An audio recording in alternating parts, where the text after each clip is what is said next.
it's on.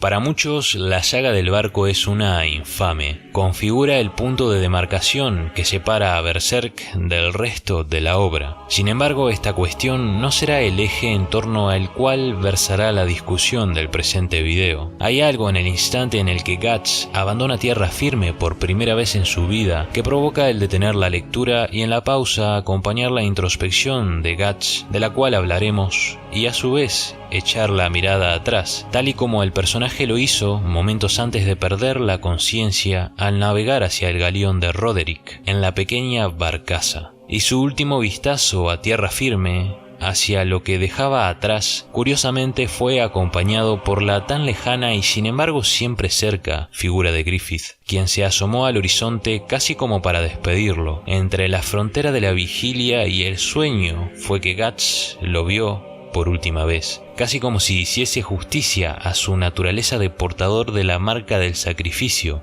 que hace de quien carga con ella una persona ni de aquí ni de allá. Yo la entiendo como una despedida desde el mismo intersticio que camina Guts. Sería esta imagen casi de ensueño de un hombre de cabellos blancos a lomo de un caballo en el horizonte, aquella que Guts traería de sus memorias al alcanzar la realización de que el mutuo abandono de Guts y Griffith es lo que permitió que continuasen sus respectivos caminos. Pues, trayendo a colación nuevamente su emblemática reflexión, consiguió llegar tan lejos únicamente dejando detrás su obsesión. Pero detengámonos un momento entre estos dos instantes que funcionan como bisagra para dar cuenta de dónde estaba Guts y de dónde está ahora. Sucedió un viaje en barco. El elemento del mismo siempre ha sido un vehículo narrativo para marcar una transición, el cambio de lo viejo a lo nuevo, y también, más importante aún, para dar cuenta del trayecto recorrido. Kentaro Miura justamente se detiene por momentos para dejar que su personaje Guts tenga la posibilidad de reconsiderar quién es y dónde querría estar. Y esto se ve acompañado por instancias que le permiten ejercitar esa reflexión echando la mirada hacia atrás, hacia el pasado, para dejar clara una idea, de la cual hablaremos por supuesto, que pone de manifiesto la relación del personaje con su pasado, y también coloca sobre la mesa cruentas verdades que alcanzarán su maduración en la isla de Elfhelm.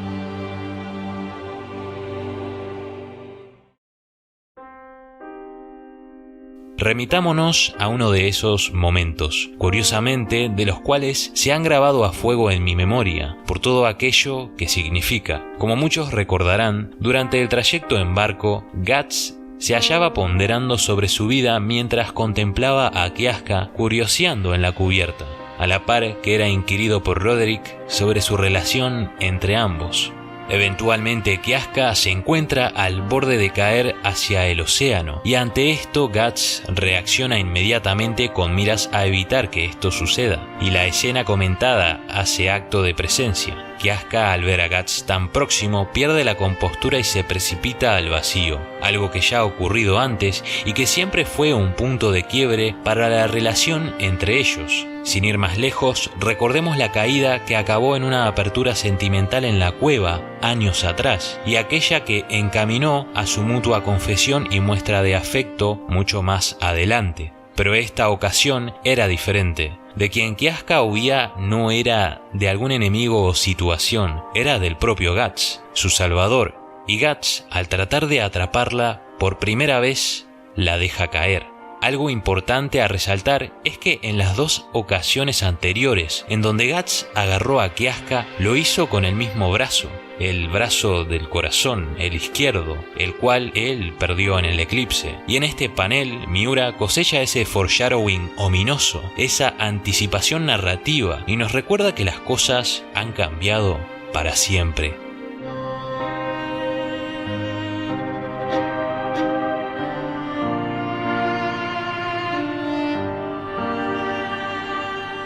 fascinante es que, tras ello, su bestia interna huela el momento de debilidad y señale que lo deje ir todo, que la caída es inevitable y lo único que está haciendo Guts al confiar en otras personas es cultivar nuevos sacrificios para alimentar su odio. El resistir semejante marea de emociones negativas que cubren ese agridulce néctar del pasado es una tarea titánica. Revisitar el pasado no hace más que imprimir las huellas del hombre que hoy somos en él, y esto también significa el deformarlo, el mancillarlo. Todo se encamina hacia la realización de Guts en la isla.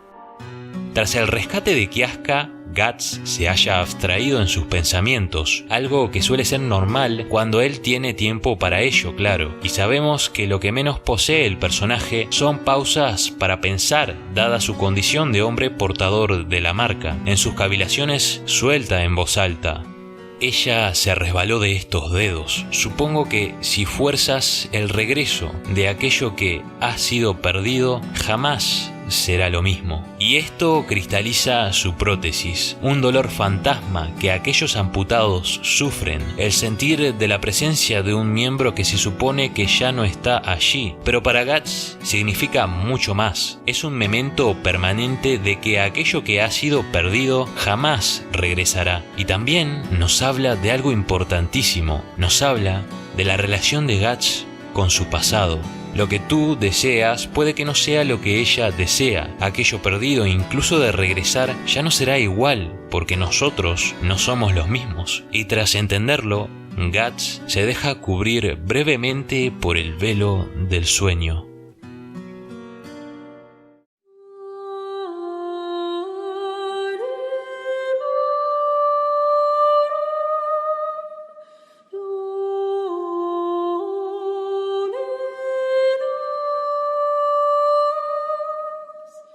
Por esto es que el barco fue un punto de apoyo para estas meditaciones, porque es un vehículo para revisar el viaje y revisitar el pasado, ahora desde otro ángulo. Y es aquí que encontramos uno de los paneles más icónicos, aquel de Guts sentado en el marco de una ventana, rodeado por el océano, cubierto en vendajes, cicatrices, quemaduras, sin su prótesis ni armadura, con el firmamento detrás. Lo que vemos es un hombre maltrecho y convaleciente, sin un brazo. Hemos visto durante tanto tiempo a Guts en su atavio de cuchillos, armadura, espada, prótesis, cubierto de vísceras, que hicimos la vista gorda a lo que yacía detrás de todo ello. Y Miura nos lo recuerda, nos muestra en un panel el reflejo y culmen de todo un viaje de más de 30 años, y nos enseña cómo, a pesar de todo, este hombre cansado se dispone a terminar con lo que empezó.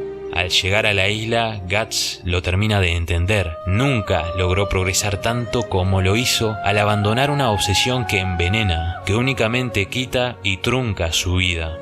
Este guerrero es más que la promesa de retribución. Él es un ser humano. A pesar de las circunstancias finales, logró devolverle a Kiaska su voluntad y capacidad de regirse por sí misma y también, punto importante, de protegerse por su cuenta. Su viaje ha alcanzado un nuevo punto de inflexión, y aunque muchos no lo quieran así, aunque la gente clame por sangre, por venganza, yo creo que, en gran medida por la empatía de haberlo acompañado durante tanto tiempo, no me molestaría que él colgase su capa. Con esto solo hablo de lo que me hace sentir el personaje, cuya fatiga me pesa a mí como lector. Independientemente de lo que suceda luego, creo que la respuesta que halló es una maravillosa. El dejar atrás, el dejar ir el pasado, no implica sumisión o debilidad. Significa darse una oportunidad para seguir creciendo y para poder ser alguien más, alguien mejor. Muchas gracias por ver.